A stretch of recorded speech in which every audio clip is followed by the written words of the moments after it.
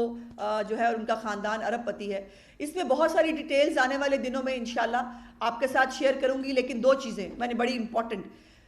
اگر حکومت پنجاب کے اندر اگر ان کے بیانات میں سچائی ہے تو مجھے یہ بتائیں عثمان بزدار کا جواب الیکشن کمیشن میں کب جمع ہوا ایگزیکٹلی. ہمیں جواب تو چلیں آپ بتائیں گے نہیں بتائیں گے وہ علیحدہ بات ہے. میں ڈیٹ اور ٹائم پوچھنا چاہتی ہوں. میڈیا پہ زاہد گجکوری صاحب کی خبر بریک کرنے کے بعد 2 گھنٹے کے بعد آپ نے جواب جمع کرایا، چونکہ آپ کو پتہ لگا کہ اب میڈیا کو پتہ لگ گیا ہے اور اب اس سے بچا نہیں جا سکتا. اور دوسری بات یہ ہے کہ بزدار صاحب نے جو گفٹس ان کو ملے ہیں، جو چیزیں ان کو ملی ہیں، ان کو کیوں ملی ہیں؟ کیا ایک حکومتی عہدیدار ہوتے ہوئے کسی سے گفٹس ایکسیپٹ کرنا وہ کیا آپ کے اپنے حلف کی خلاف ورزی نہیں ہے؟ اور آٹا اور چینی سکیم جو نیب جس کے اوپر آلریڈی فیبرری سے نوٹس لے چکا ہے، چیئرمین نیب سے پوچھنا چاہتی ہوں کہ آپ نے ابھی تک عثمان بزدار کو بلا کر شامل تفتیش کیوں نہیں کیا؟ آپ نے ابھی تک جو شراب لائسنس سکینڈل تھا اس کے اندر آپ نے بزدار صاحب کو ایک دفعہ چائے پلانے کے بعد دوبارہ چائے پلانے تک کے لیے جو ہے وہ بلانا مناسب نہیں کیا. اور یہ جو باقی اب کیسز ہے نیب کے اندر یہ کھلیں گے تو صحیح، آپ کو یہ معلوم ہوگا اور ہونا بھی چاہیے کہ یہ حکومتیں جب جاتی ہیں فائلیں تب کھلتی ہیں اور تب کیس سامنے آتے ہیں. لیکن ان کے تو بہت ساری فائلیں اور کیس آج ابھی سے سامنے آ چکے ہیں. سو ان تمام چیزوں کے اوپر جو ہے وہ ایک واچ یقیناً میڈیا نے بھی رکھی ہوئی ہے اور میں بھی کچھ چیزیں میرے پاس انسرٹیفائڈ ہیں اور میں وہ انسرٹیفائڈ چیزیں ابھی بتانا نہیں چاہتی. لیکن آنے والے دنوں میں انشاءاللہ تعالی بہت ساری پھر سے ایک سرٹیفائڈ چیزیں جو ہیں وہ آپ کے سامنے ضرور پیش کروں گی. اور یہ جو عثمان بزدار وسیم اکرم پلس صاحب جو ہے یہ جو کارنامے جو ہے وہ ان کے اس وقت زبان زد عام ہیں ان کو انشاءاللہ عوام کے سامنے ضرور لاؤں گے.